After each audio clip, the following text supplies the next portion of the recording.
noite, boa tarde, bom dia, seja a hora que você estiver ouvindo isso. Está começando mais um Entre Sumários Cast e hoje nós vamos falar sobre as sagas que nós não terminamos. Agora roda a vinheta. Amigo, que não foi feito para ser cancelado.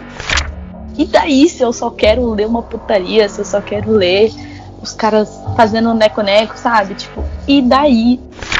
Eu, no caso, vou fazer aqui o papel de advogada do diabo.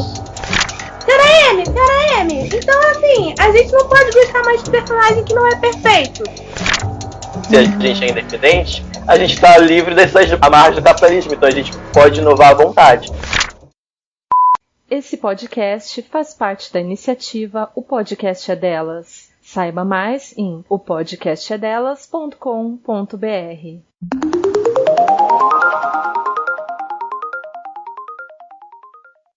Porque, ouvintes, como vocês ouviram, hoje é dia de falar de sagas, mas das sagas que não são boas do início ao fim. Daquelas que a gente desiste no segundo ou no terceiro livro, pois acabamos desanimando por várias razões.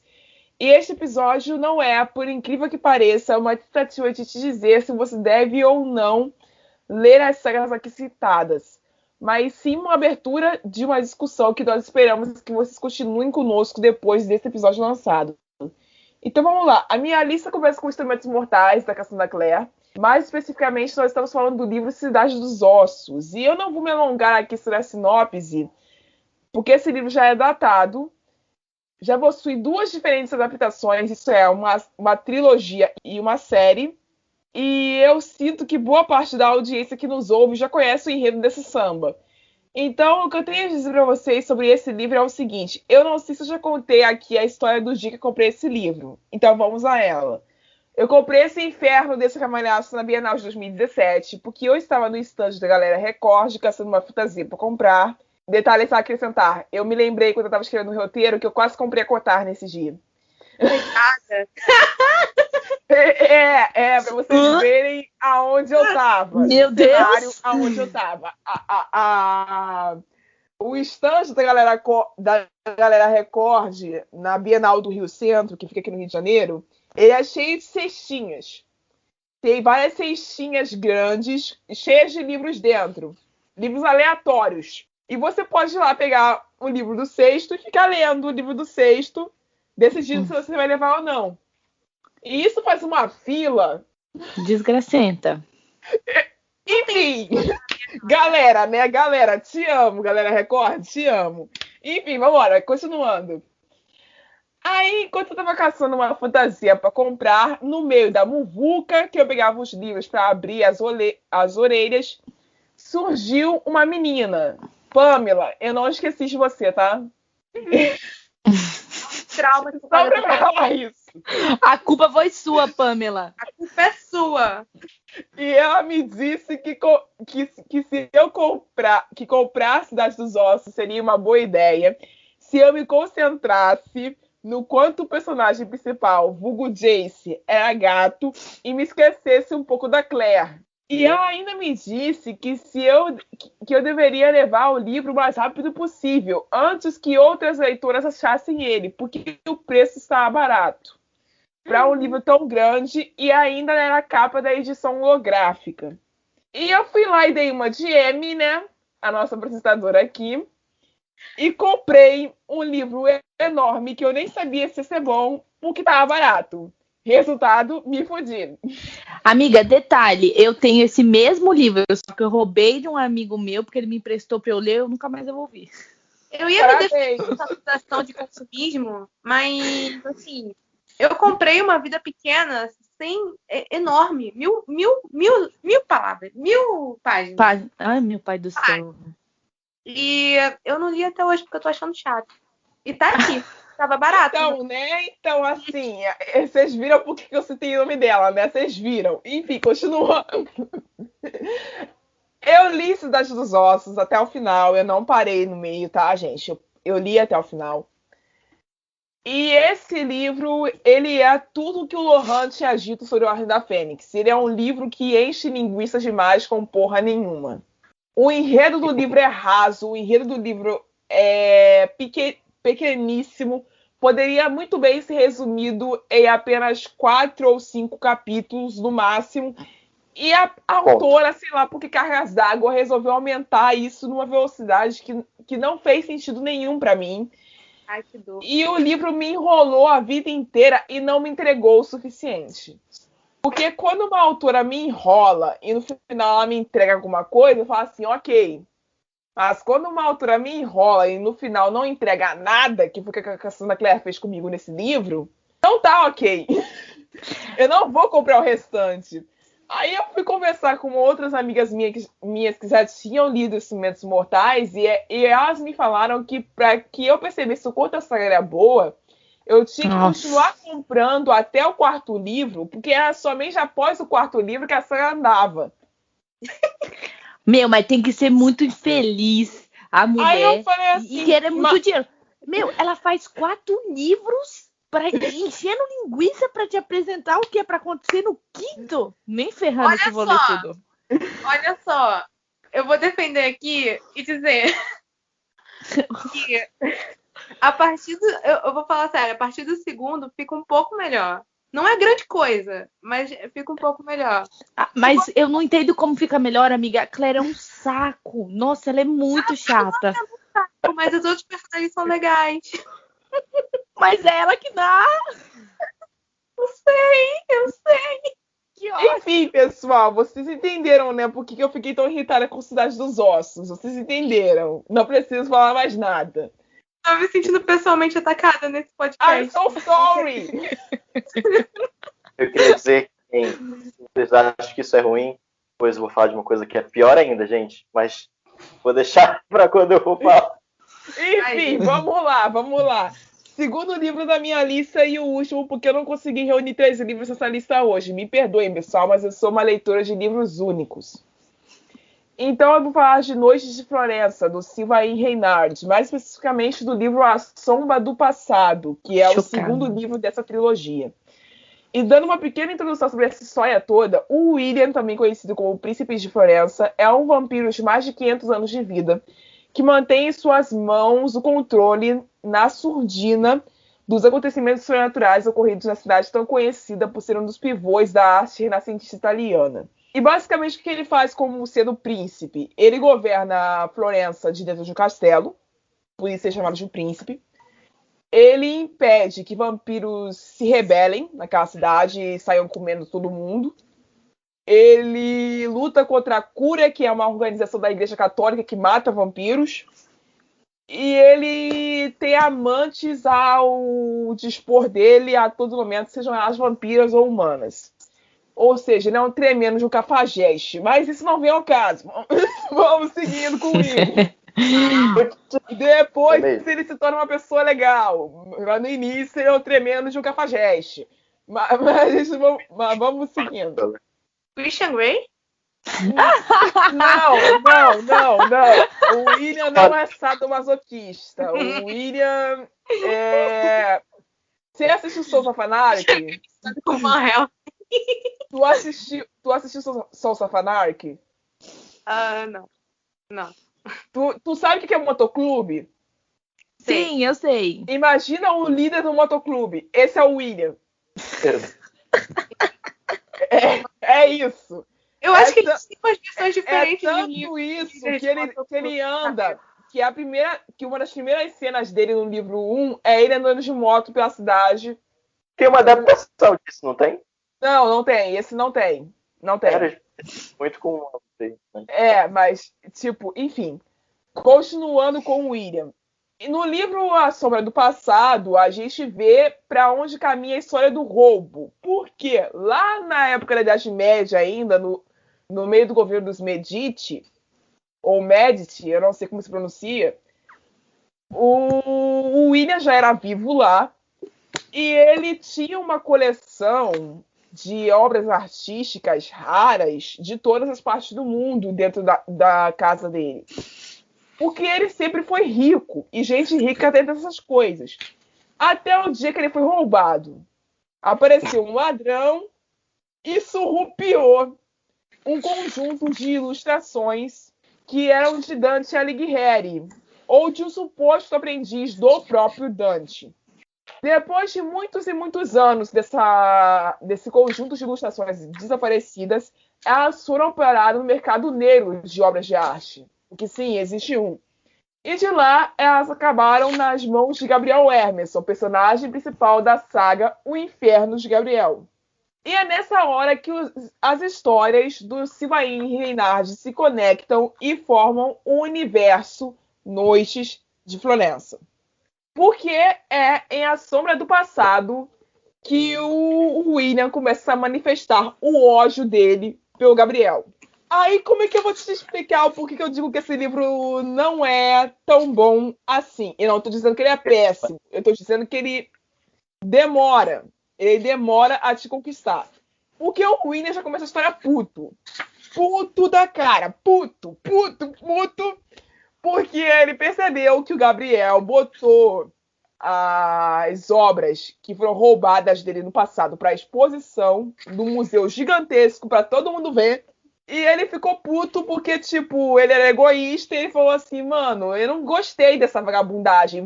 Você compra as minhas ilustrações que foram roubadas e depois você expõe elas no museu como se fosse direito desses meros mortais que nada entendem de arte assistirem às minhas obras. Mas que coisa ridícula, você se diz um professor especializado em Dante, não passa de um merda. Enfim, o William é um sujeito que fica bravo com essas coisas. E ele é muito egocêntrico, então ele passa boa parte do livro se engrandecendo e diminuindo o Hermanson. E isso é um problema, porque se você começou lendo O Inferno de Gabriel e depois veio ler a saga do William, como eu fiz, você já aprendeu a amar o Gabriel. E aí chega o William e fala assim, então, você é um merda. Beleza? Tranquilo. E tá aqui as razões pelas quais você é um merda. A lista de razões pelas quais você é um merda. E eu vou ficar a primeira parte do livro inteiro dizendo o quanto você é um filho da... E é isso aí. E não tem mais nada no livro. É só isso. Quando ele não tá xingando o Hermanson, ele tá transando. Então você fica tipo, caraca, William, você não faz outra coisa na vida, meu irmão. É um autor que escreve esse livro? É um cara, né? É um homem. Ele podia ter feito um Enemies to Lovers, mas não vamos só não, fazer... são dois homens que se odeiam mesmo. São dois homens que se odeiam um mesmo. Enemies to Lovers perfeito. Não faz o menor sentido do que você tá falando, mas ok. Enfim, eu vou perdoar ela porque ela não leu os livros, então ela não sabe do que ela tá falando, tá, gente? Aí, em um certo momento, ele decide que ele desistiu de matar o Gabriel, porque ele tava nesse tempo inteiro aqui pensando, eu vou matar esse filho da mãe, vou matar ele, eu vou. E tem uma hora que ele desiste, porque a namorada dele fala assim, então, cara, se você matar ele... Você aprovou pra todo mundo que você é esse vampirão mesmo, de coração gelado, ridículo, filho da cafajeste, que você tá tentando aqui há meses a fio me provar que você não é. Então como que você vai matar alguém por puro ódio, assim, na minha frente? Aí ele fala assim, tá bom, mulher, tá bom. Não vai matar, né? Não vou matar, não. Eu posso bater nele, pelo menos? Não, você não pode bater nele. Ah, tá. Ele fica triste, porque ele queria matar o Gabriel, mas ele fica de boa. Aí depois ele descobre que o Gabriel é uma boa pessoa, que ele melhorou muito, que ele não é esse crápula que ele pensava. Ele fala assim, porra, mano, até que esse mortal presta. Uau, que grande obra. Depois de tudo isso... Mas eu resumi de uma forma muito porca pra vocês o que é essa história, mas é isso, tá? Você resumiu de forma muito porca uma história muito porca. Não é que a história em conjunto ela até se torna boa, só que A Sombra do Passado é o livro que te desmotiva. Mas quando você pega o contexto inteiro, a produção inteira, você entende o porquê que o Silvain Reinhard é um bom escritor. Mas A Sombra do Passado é um livro que você tem que ter paciência com ele. Uhum. E com ele eu digo William.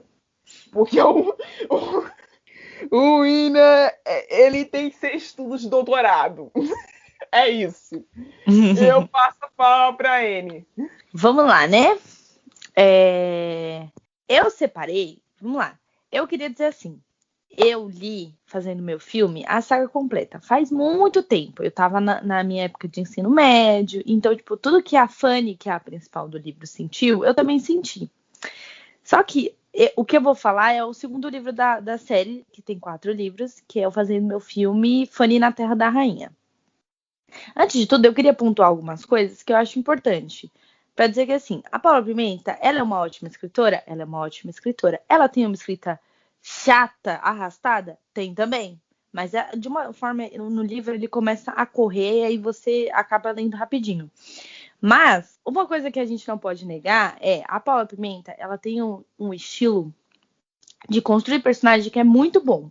Porque como aqui a gente está tratando de personagens que vão crescendo ao longo dos livros, tanto nessa saga, como Fazendo Meu Filme, quanto Minha Vida Fora de Série, você começa a perceber isso.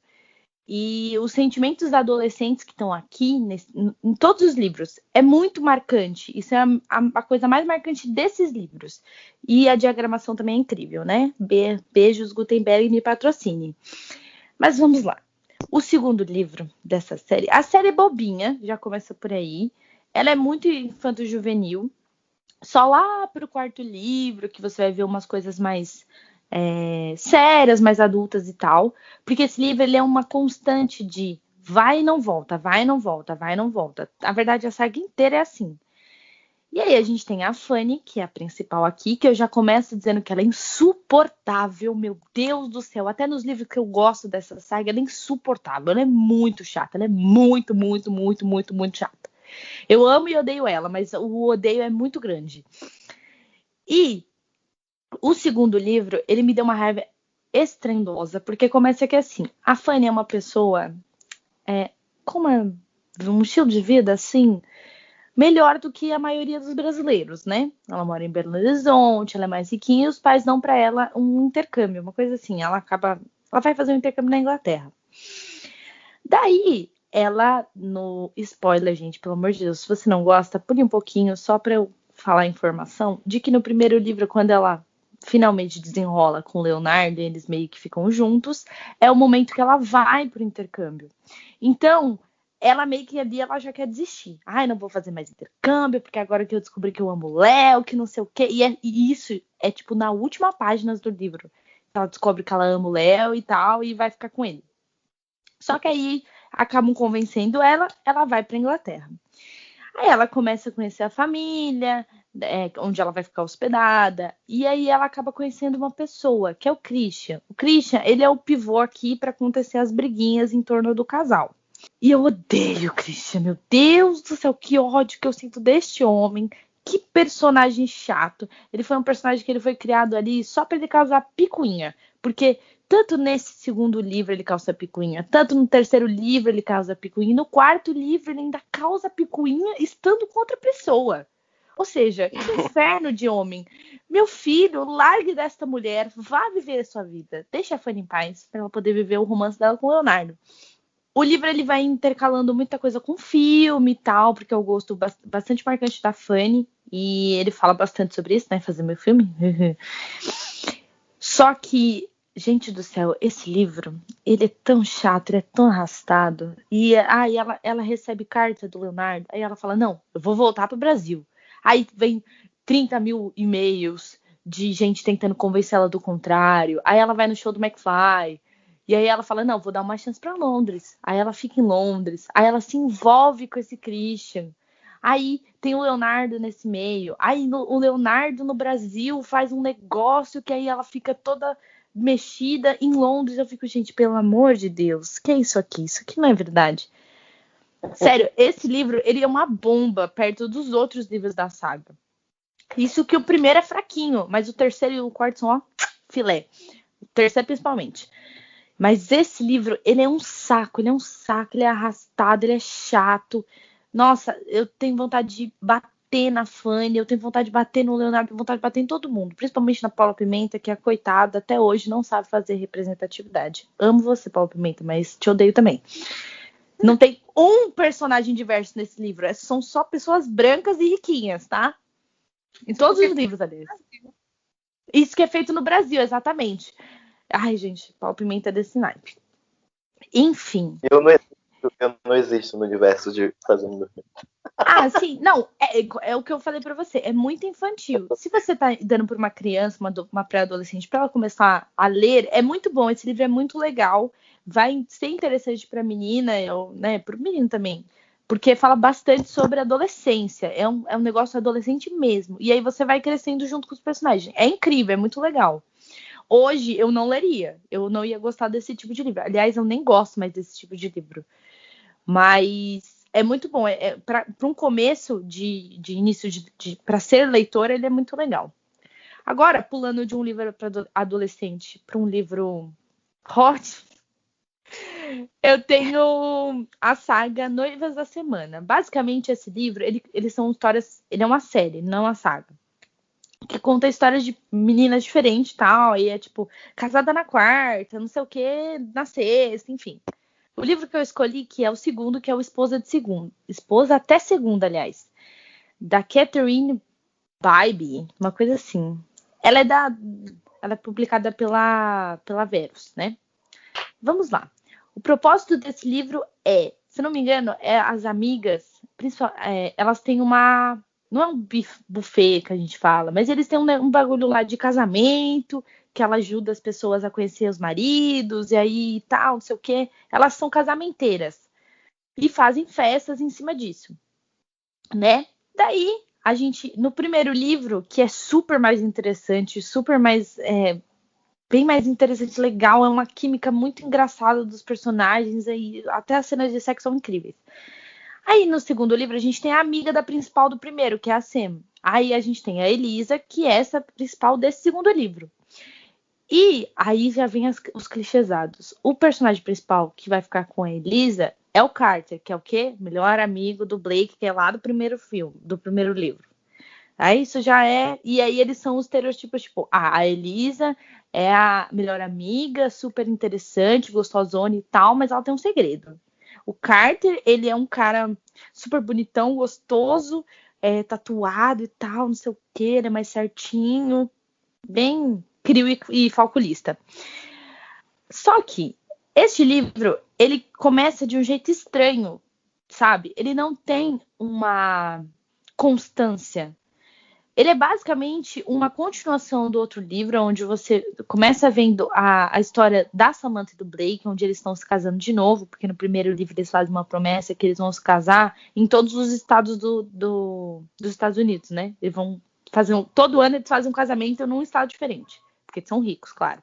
Daí a gente tem já começa com a Elisa super puta, porque ela teve que organizar tudo e ela não queria, e ela tá de saco cheio dessa comemoração dos caras, e aí acaba que acontece o casamento, aí ela vai para um bar com a irmã, aí causa uma briga, aí o Carter ajuda ela, eles vão para um hotel e transam. E aí começa a história. Essa história, ela tenta ser um cão e gato, né? Ela tenta ser uma história que, ai, nossa, mas os personagens, eles são explosivos, e eles têm uma química, mas na verdade eles são completamente muito, muito chatinhos. O casal em si é chato, porque no primeiro a gente pelo menos viu uma química entre os dois, né? E aqui, nossa, aqui não tem. É tudo muito rápido, é tudo muito arrastado. Quando você vê acontecer, ela já transou com o cara, você fala, mas minha filha, o que tá acontecendo? Cadê o seu problema que você tava falando há 3 páginas atrás? Sumiu? Aí tem esse problema, que de problema não tem nada, não tem problema. Então, minha filha, é isso, sabe? Um pau na frente dela, sentou em cima dele e fingiu que não tinha problema nenhum. Não, foi mas isso. calma lá. Ela tem um problema do ela arranjou um outro problema. Ela tem um problema no passado. E aí ela fala, eu não posso me abrir para os homens porque eu tenho um problema no passado. Só que... As pernas você pode, né, amiga? Ela não pode se abrir emocionalmente, agora as pernas é outra história. Mas aí começa que ela odeia o Carter, né? Ai, nossa, porque não chato, nossa, que não sei o quê. Mas aí, primeira oportunidade, transou com o cara. Primeira oportunidade. Eu acho Aliás, que só a cabeça dela que odeia ele, né? Porque...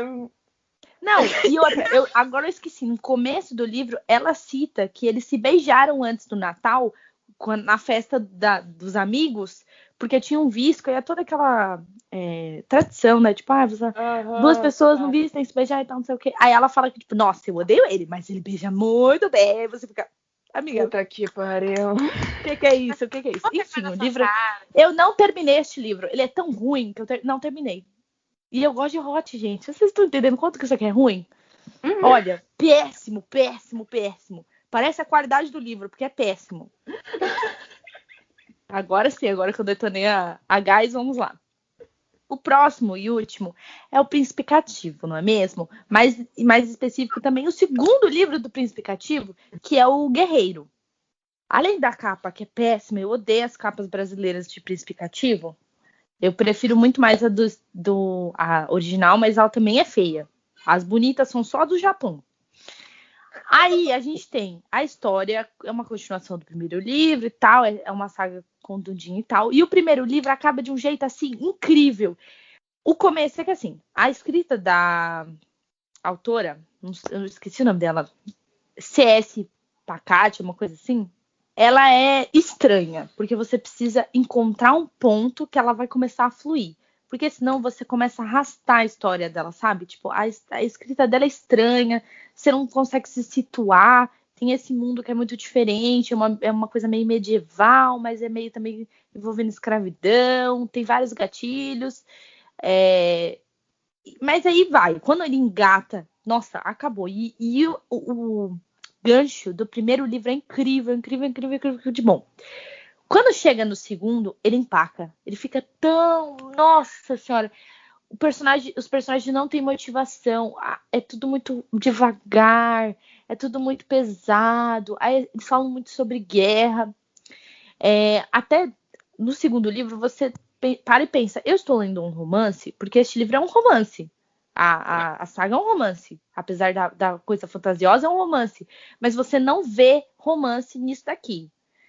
Porque a parte que a autora quer escrever é exatamente o envolto e tudo que vai explodir no terceiro livro, que é muito, muito, muito, muito, muito, muito bom. Agora, o segundo, você se arrasta num negócio. Nossa. Primeiro que eles estão indo para a guerra. Na verdade, eles estão indo para uma cidade que o tio, que é o imperador, rei, enfim, manda o Laurent. E aí, nisso, eles acabam... O Dami ainda tá sendo escravo e tal, mas ele é colocado como principal nas forças, depois que ele acaba quase matando um dos guardas do rei, que estão junto. São duas... como é que fala? Duas lideranças nesse exército. Aí metade do exército é do Laurent, né, que é o príncipe, regente e tal. Não, é o príncipe e o outro lado é do regente. Agora eu lembrei o nome da palavra certa. Do tio dele, o regente. Daí, essa saga é cheia de conspiração, gente, é incrível. Daí, eles estão indo para essa cidade, para essas... é coisa bem Game of Thrones, sabe? As muralhas, eles estão indo para as muralhas. E aí, é tudo assim em volta deles indo até lá e encontrando um exército que, na verdade, é o exército do Damen e tal, mas como ele tá sendo escravo, ninguém pode saber que ele tá vivo. Enfim, aí eles estão indo pra lá, só que é chato. Nossa senhora, eu não sei como eu terminei esse livro pra começar o terceiro. É muito, muito chato. Eu tava pelo menos esperando que teria cenas extras, porque no primeiro ele tem uma cena extra de um personagem que aparece numa biquinha só, que é o Erasmo, e ele tem um conto super, super legal. Só que nesse não tem, é só guerra e vamos conspirar juntos, revelação atrás de revelação, é plot twist de plot twist. Aí quando você vê o Laurent enganou o Damen, mas aí o Damen é muito inteligente, ele já sabia que não sei o quê. Basicamente, eles chegam nessa caceta de muralha. Mas ali, nossa, quando veio desculpa, bum! Era uma armadilha. Inferno. E eu só fiquei com muita raiva desse livro. É muito ruim para uma série incrível que é o Príncipe Cativo. Apesar dos gatilhos. Terceiramente. Lembre-se dos gatilhos. Aí quem que vai ser a próxima? É a...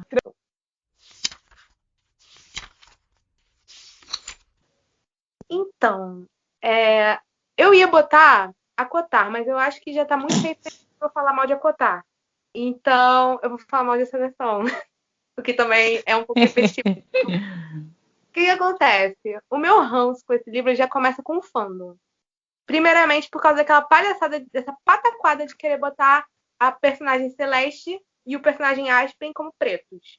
Parem. Eles são brancos. Por favor, parem de querer botar a Regina George, que faz um bando de merda, só tá lá sexualizada e se ferrar como preta, e o cara que ele é trocado pelo príncipezinho louro como preto também. Por favor, parem. E o que acontece? Esse livro, ele é um livro, na melhor das hipóteses, datado. Ele fez o sucesso dele na época dele, e eu não sei porquê, mas eu li esse livro mais velha, então talvez se eu tivesse lido, sei lá, 12 anos, eu teria gostado. Mas a escrita da Kiera Cass é extremamente medíocre. Não tem representatividade nenhuma, mas isso é uma discussão que já cansou. E é um livro chato. A protagonista é um produto da época dela, então ela é extremamente irritante. O par romântico, que todo mundo taxa como maravilhoso, que o El Matson, nossa, o homem perfeito, ele é insuportável. Eu juro pra você, se um guri chega perto de mim e vai falar do que esse garoto fala, eu mando ele pra puta que pariu. Porque ele é muito chato. Eu nunca vi uma pessoa tão chata. Talvez o incel do Facebook seja um pouco mais chato do que ele. Mas, enfim. Esse livro, o primeiro, pra mim, deu pra passar. Eu consegui ler, foi chato, foi. Mas eu tava lendo com a força do ódio. O segundo, nem com a força do ódio eu consegui ler. Porque a Elite, já é um consenso até no próprio fandom que a Elite é um livro chato, que não tem plot, mas a trilogia inteira não tem plot. Mas o da Elite é mais gritante e a protagonista fica nessa palhaçada de que ai, eu amo Aspen, sendo que todo mundo sabe que ela vai ficar com o Matson. Não, eu escolho o Matson. Não, mas eu escolho o Aspen. Minha senhora, para, por favor, você não é libriana pra ficar desse jeito, por favor. É só chato. Foi só um livro chato, arrastado. Eu tenho os 3 livros aqui em casa comigo porque eu ganhei. E tá assinado, porque senão eu já tinha me livrado deles, porque eu olho pra esse livro e tenho um ranço enorme. O segundo que eu quero falar é From Lukov with Love, ou Para Lukov com Amor, eu acho que esse foi o nome que ficou em português. Que é o livro da Mariana Zapata, eu não sei pronunciar o sobrenome dela. E é um livro que eu sou uma cadela de Enemies to Lovers. Você me dá qualquer Enemies to Lovers na minha mão que eu vou gostar e eu vou falar pra você que é o melhor livro do mundo mesmo ele sendo uma porcaria. E esse livro, ele é um Enemies to Lovers. Só que ele não funcionou. Por quê? Esse livro, ele tá na lista de livros de tipo, era pra ser Enemies to Lovers, só que tá mais pra 2 crianças brigando. É ridículo. Tem um livro que as pessoas falam que é assim, que é o Jogo do Amor e Ódio. Só que a diferença entre Jogo do Amor e Ódio e Pra Lukov com Amor é que a escrita de Jogo do Amor e Ódio, pelo menos, é fluida. A escrita dessa daqui são monólogos extensos do pensamento da protagonista de que ela tá nesse lugar de patinação e ela tá estagnada e ela odeia o Lukov porque ele é super famoso e ele é nojentinho porque ele é famoso nesse meio. E ela parece uma criança de 12 anos. A Regina George, se tivesse 12 anos, ia pensar desse jeito. Porque ela é muito chata. A menina, ela tem 25 anos, por aí. 23, 25. Ela é mais velha. E ela tem uns pensamentos de uma guria de 15, de 12. Sabe? Tipo, ai, aquelas meninas estão falando mal de mim. Se fosse outra situação, eu tacaria a minha bolsa nelas. Mais ou menos nesse nível. E é irritante, porque ela é que está narrando. E a autora acha a necessidade de deixar esses monólogos extensos. Uma cena de jantar dura sei lá quantas páginas. É um monólogo da morte desse nível. Tipo, 6 páginas de uma cena de jantar. Nossa, meu pai. E esse livro, eu li ele numa leitura coletiva. Então, quando você está numa leitura coletiva, geralmente o livro vai mais rápido. Eu sou xingada até hoje por causa dessa desgraça desse livro, porque eu que escolhi na leitura coletiva. As pessoas me xingam até hoje, não confiam mais as minhas recomendações. Mesmo eu não tendo lido o livro antes. Mas esse livro foi horrível. Foi uma experiência terrível. Eu não terminei ele. Isso é uma trapaça porque ele não é uma saga, ele é um livro único. Mas se você parar para pensar, tem sagas mais rápidas do que o monólogo do jantar desse livro. O terceiro é Caraval, que é mais um livro também que não precisa de descrição de sinopse, porque ele foi um livro muito famosinho, de 2015, 2012, por aí. E ele é um livro, na melhor das palavras, é uma fantasia medíocre, consegue ser mais medíocre do que a Seleção, porque a Caraval, ele tem uma estética muito bonita. Os livros são muito bonitos, as fanarts são lindas. Ele tem uma proposta muito legal, que é um festival que ocorre numa ilha e tem várias coisas de um jogo, de desafios, essas coisas assim. Que você pega essa premissa, se você botasse na mão de uma escritora competente, ia ficar uma coisa divertida de você ler. O que não Aquelas, né? Aquelas. Ia ser uma coisa legal. Mas o que não é o caso dessa autora desgraçada que ela fez. O livro tipo assim, as irmãs fogem de uma ilha para ir para essa ilha que está acontecendo Caraval. Tem um ser poderoso que ele meio que administra as coisas, ele faz o evento. E a irmã de uma das meninas, ela some. Então o plot é o seguinte, essa guria, ela tem que achar a irmã dela nesse lugar. Sim. E o jogo virou, tipo, quem achar a irmã dela primeiro. É um pique-pega, basicamente. Valendo a irmã dela. E quem, tipo, ganhar, ele ganha um desejo. O ser poderoso, ele atende um desejo. E é interessante, só que a protagonista e o par romântico dela, eles têm a química. Eu acho que uma batata tem mais química do que esses dois. Eles são insuportáveis. A menina, ela é a pessoa mais burra que eu já vi. Bolsonaro é ela. Essa garota, ela é estúpida. O mundo inteiro, você tá num lugar, todo mundo tá te avisando. Não confia nas pessoas. Tudo é um jogo. Não confia. Nem tudo aqui é real. Presta atenção. Não confia. O que ela faz? Ela confia. Ela confia. Ela vai. Tá ouvindo um barulho? Tem uma parte que, literalmente, uma pessoa chega e fala pra ela: tá ouvindo esse barulho? Não tem nada lá embaixo. Não vai lá embaixo. Ela vai. Por quê? Porque ela quer ir. Ela é desse jeito. Esse negócio puxa ela. E esse lance ela ser a narradora, que a gente pega os narradores de livro, eles representam a gente. Essa é uma representação. Eu me senti estúpida lendo esse livro. Porque você olha o que essa garota tá fazendo. Amiga, não é desse jeito, não faz. E ela faz. Sabe as protagonistas de filmes de terror dos anos 60, 80? Elas são mais inteligentes do que essa menina. É uma Caraca! Nossa! Ela é muito estúpida. E o papo dela, ele é bonito.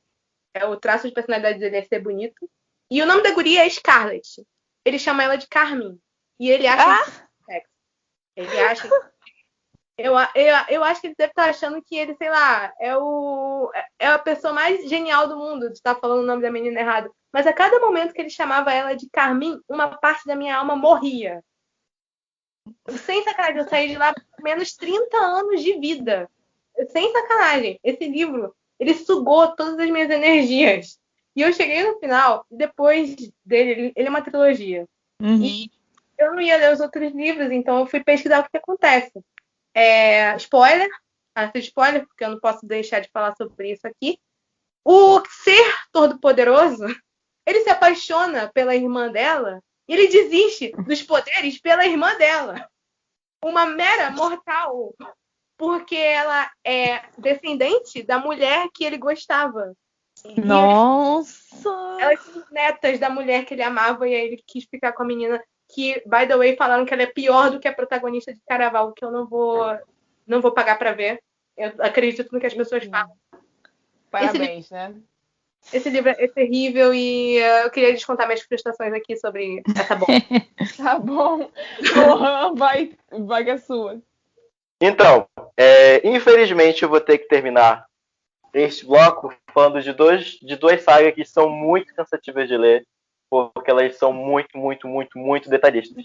E se a Rai tinha criticado lá Cidades dos Ossos por falta de história, aqui a gente já fica cansado por ter história demais e parece que ainda assim a trama não movimenta. Então o primeiro é O Senhor dos Anéis, que já é um classicão da fantasia, e o outro é a Crônica de Gelo e Fogo.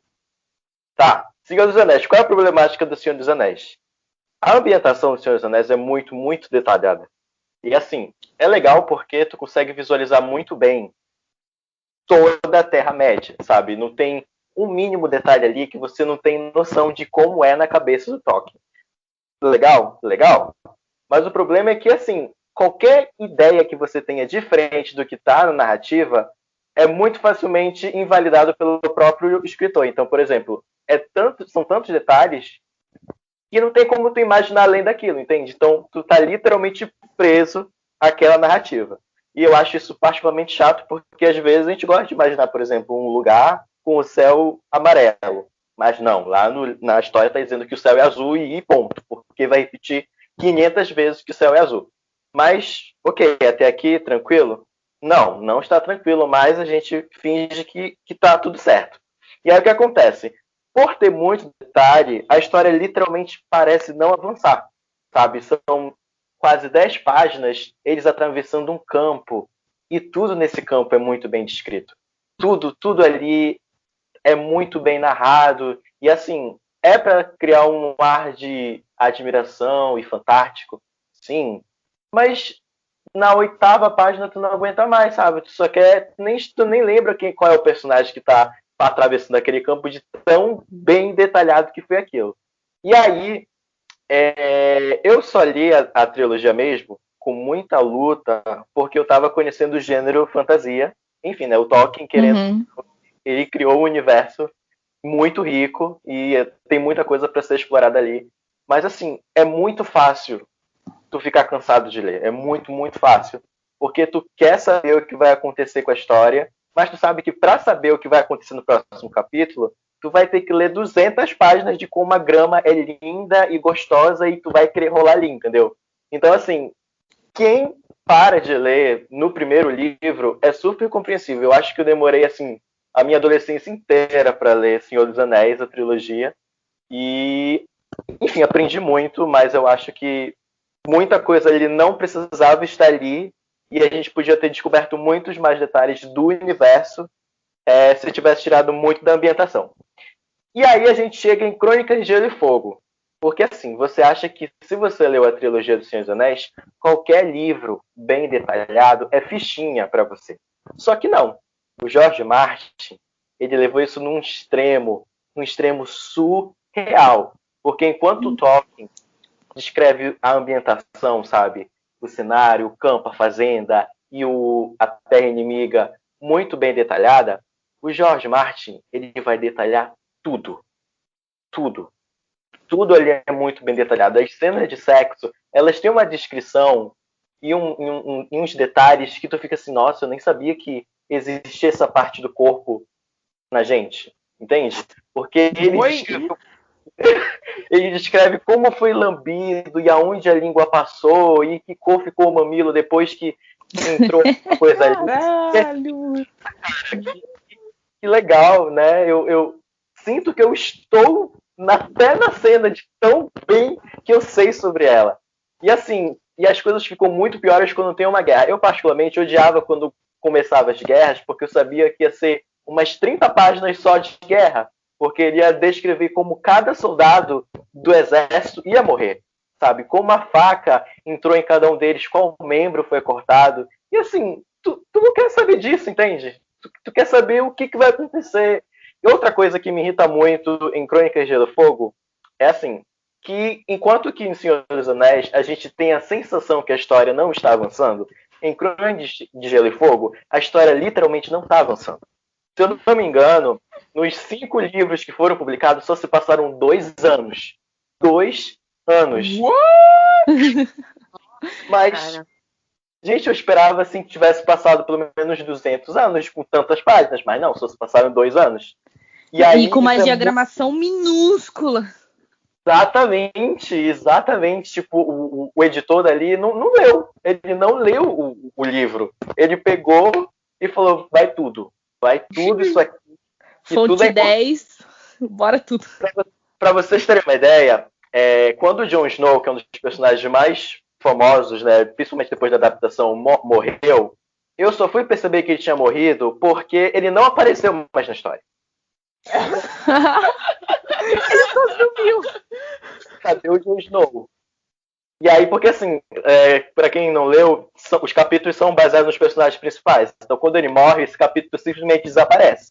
E aí, quando o Jon Snow morreu, eu fiquei, mas o Jon Snow foi esquecido na história? O que aconteceu? Aí eu voltei e eu descobri que numa cena dessas batalhas bem descritas, ele tinha levado uma facada e tinha morrido. Foi isso. Aí eu fiquei assim, caraca, bicho, o cara morreu. E assim, foda-se, né, se ele era importante, porque não teve... Ninguém se importa. Nenhuma. E aí eu levo para outro ponto que eu acho que Crônicas de Gelo e Fogo faz qualquer pessoa desistir facilmente. Se você ama um personagem, ele vai morrer. Se você odeia um personagem, ele vai ficar até o final. Só que, independente se você ama ou não, ele vai morrer e não vai ter um mínimo de sentimentalismo na morte deste personagem. Ele simplesmente entrou, foi apresentado, fez alguma coisa, e em algum momento ele vai morrer.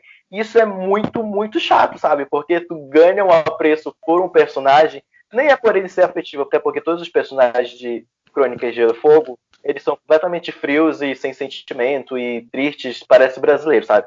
E aí... Eu tô indo chorando. É o que acontece. Quando tu passa a gostar dele só porque tu já tá muito tempo com ele, sabe? Tu já tá, 2 anos lendo aquele personagem e tu já criou um vínculo por tempo. Nem é porque ele é um personagem incrível. E aí, quando ele morre, tu fica assim, poxa, cara, Jorge, tu podia ter colocado assim, tipo um velório, sabe? Só pra eu dizer que, olha, esse personagem morreu. Mas não, sabe? Os personagens, eles morrem assim, do nada. E se você for assistir a série, você vai comprovar isso, só que na série ainda é legal porque ainda tem os efeitos especiais, né? E aí tu pega uma pessoa até pelo ator, pela atriz, mas no livro não tem isso.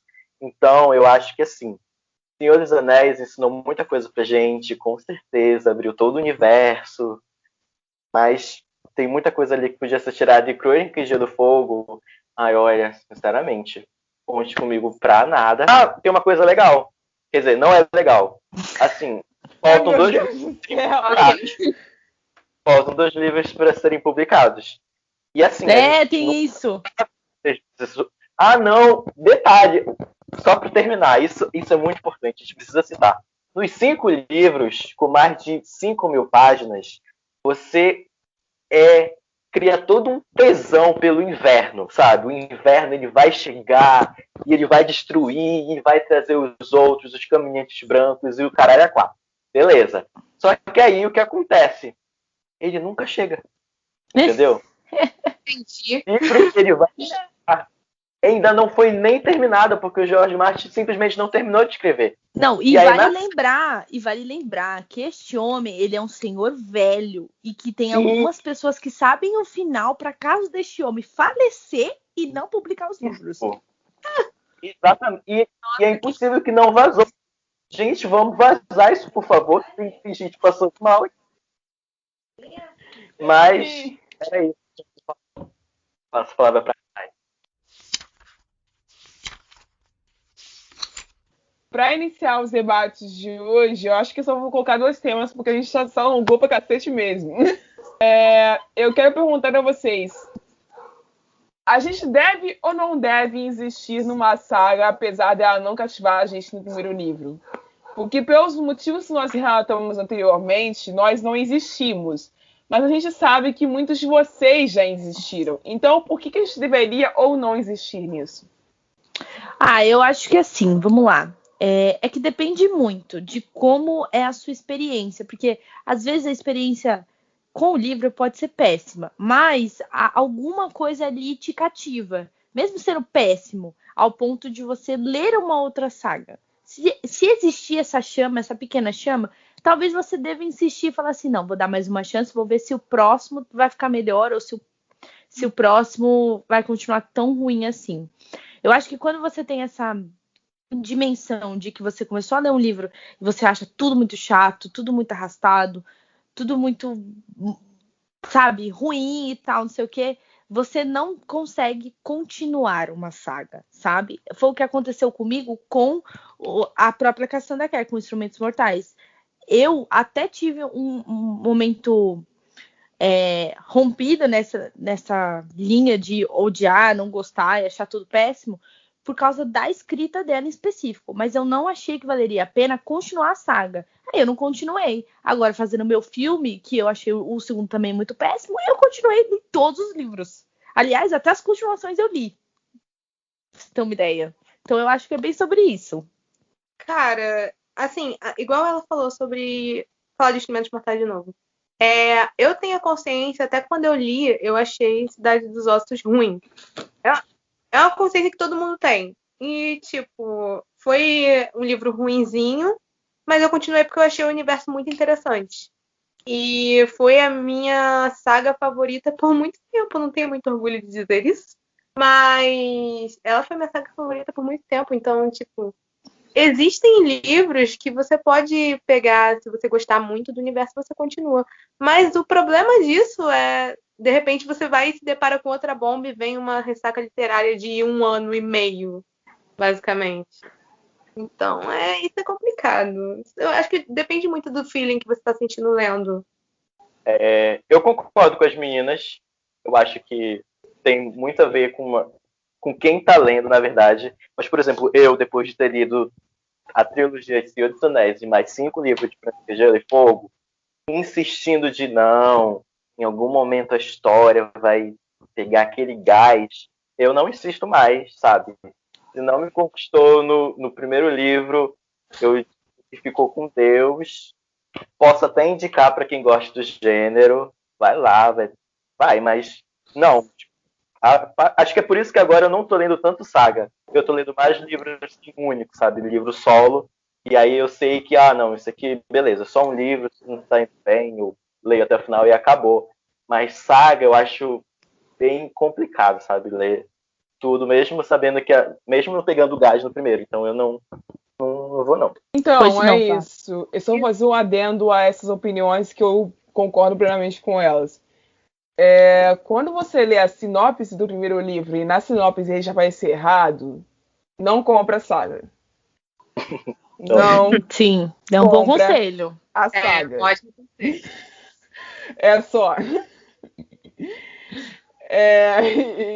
E é isso, gente. Obrigada por terem ouvido até aqui. A gente vai embora. Até a próxima. Tchau. Você ouviu um programa participante da rede Podcast é Delas, uma iniciativa que fornece toda a infraestrutura necessária para mulheres hospedarem e publicarem os seus podcasts. Para fazer parte, entre em contato conosco através do site opodcastadelas.com.br ou através das nossas redes sociais, como @opodcastadelas.